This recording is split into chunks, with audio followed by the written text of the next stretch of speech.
Show Krishnanjaneyulu గారు good morning sir. Good morning sir, గతంలో పరదాల వెనక పర్యటనలు, ఇప్పుడు బారికేడ్లు తొలగింపు, పూల కుండీలు ప్రత్యక్షం. అంటే ఒకప్పుడు నేతను ప్రజల నుండి దాచింది ఇప్పుడు ప్రజలకు నేతను దగ్గర చేస్తోందంటారా ఈ సంఘటనతో? గత 5 ఏళ్లలో వైఎస్ఆర్ కాంగ్రెస్ పార్టీ ప్రభుత్వము, ముఖ్యమంత్రిగా వైఎస్ జగన్మోహన్ రెడ్డి, ఆయన పరిపాలన, ఆయన ప్రజలకు దూరమైనటువంటి తీరు, ఇది గమనించినప్పుడు ప్రజలు ఇలాంటి నాయకుడు మాకు వద్దు అనేటువంటి తీర్పు ప్రజలు ఇచ్చారు. వాస్తవంగా జగన్మోహన్ రెడ్డి బలము బలహీనత ఏమిటి అని అంటే, ప్రజల్లో ఉండటం అనేటువంటిది ఆయన బలం. 2019 ఎన్నికలకు ముందు ఆయన సుదీర్ఘమైనటువంటి పాదయాత్ర రాష్ట్ర వ్యాప్తంగా చేసి నేను విన్నాను, నేను ఉన్నాను అని ప్రజలందరికీ చెప్పారు. ఆయన అందుకని జగన్మోహన్ రెడ్డిని ఎలా చూశారు అని అంటే, వాళ్ళ నాన్న రాజశేఖర రెడ్డి తరహాలో చూశారు. రాజశేఖర రెడ్డి ముఖ్యమంత్రిగా ఉన్న సమయంలో 2004 నుంచి మీరు గమనిస్తే బేగంపేట సీఎం క్యాంప్ కార్యాలయం దగ్గర మొత్తము అప్పుడు ఆదిలాబాద్ దగ్గర నుండి శ్రీకాకుళం వరకు ముఖ్యమంత్రి గారికి నేరుగా విజ్ఞప్తులు తీసుకొని తమ బాధలు చెప్పుకోవటానికి ప్రజలు వచ్చేవాళ్ళు. అక్కడ బారులు తీరేవాళ్ళు. రోజు ఉదయం వచ్చేసరికల్లా అక్కడ బారులు తీరి ఉండేవాళ్ళు. ఎప్పుడైతే బయటికి ఆయన సెక్రటరేట్కి కానీ మిగతా ఏదైనా పర్యటనకు వెళ్లే సమయంలో వీళ్ళందరితో మాట్లాడి వాళ్ళ దగ్గర నుంచి విజ్ఞాపనలు తీసుకొని ఆ సమస్యలు కొన్ని పరిష్కరించగలిగినాయి అక్కడికక్కడే పరిష్కరించి, లేదు అంటే అధికారులకు ఆదేశాలు జారీ చేసేటువంటి పరిస్థితి ఉండేది. ఆ విధమైనటువంటిది ప్రజలతో మమేకమైనటువంటి తీరు రాజశేఖర రెడ్డి. సేమ్ అదే తరహాలో ఆయన కుమారుడు జగన్మోహన్ రెడ్డి కూడా పరిపాలన అందిస్తారు, తమ బాధలు ఎట్టారు అని చెప్పేసి ప్రజలు భావించారు.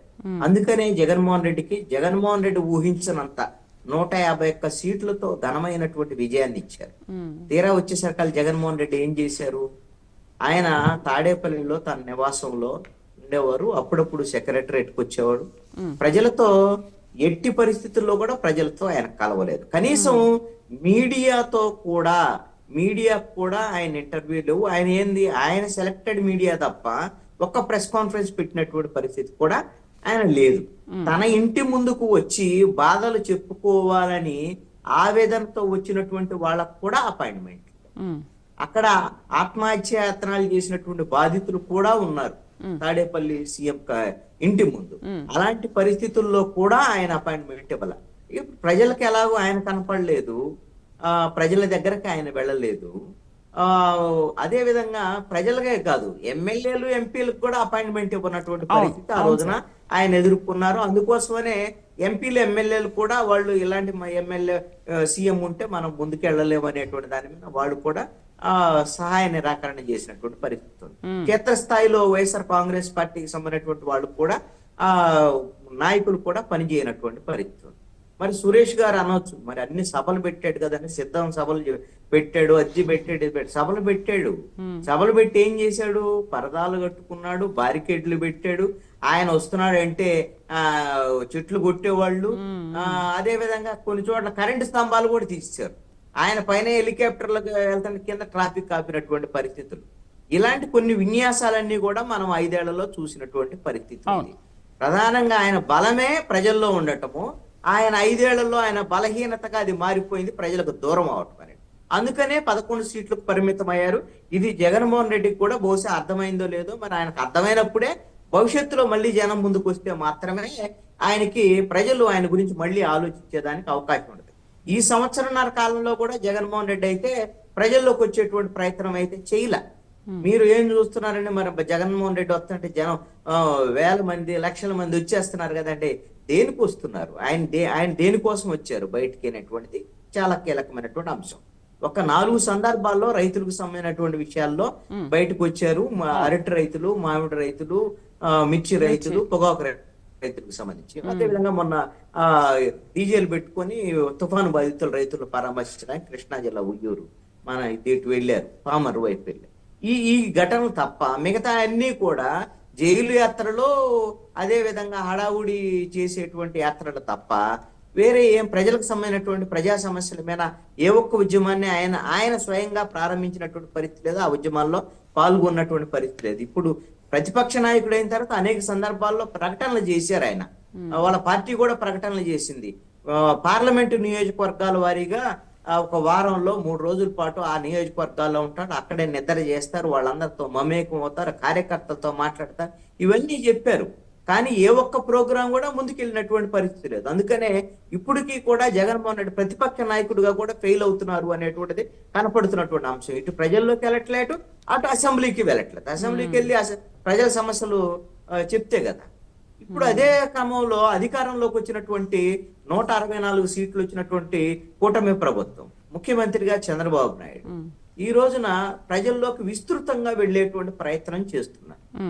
ఆయన మీరు గమనిస్తే ఏకంగా పొలాల్లోకి వెళ్ళి అక్కడ సభ పెట్టినటువంటి పరిస్థితి, అక్కడ రైతు అన్నదాత సుఖీభావకు సంబంధించినటువంటి రైతులను ఆదుకునేటువంటి కార్యక్రమం, వాళ్ళకి చెక్కులు పంపిణీకి సంబంధించినటువంటి వ్యవహారం ఏకంగా పొలంలోనే పెట్టారు.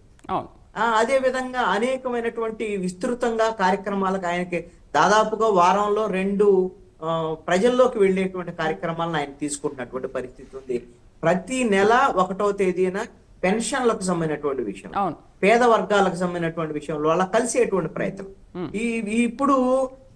ఇప్పుడు సచివాలయం దగ్గర బారికేడ్లు తీసేసి వచ్చినటువంటి వాళ్ళతో ఆయన నేరుగా కలిసేటువంటి ప్రయత్నాలు ఇవన్నీ కూడా చేస్తున్నటువంటి మంచి పరిణామం.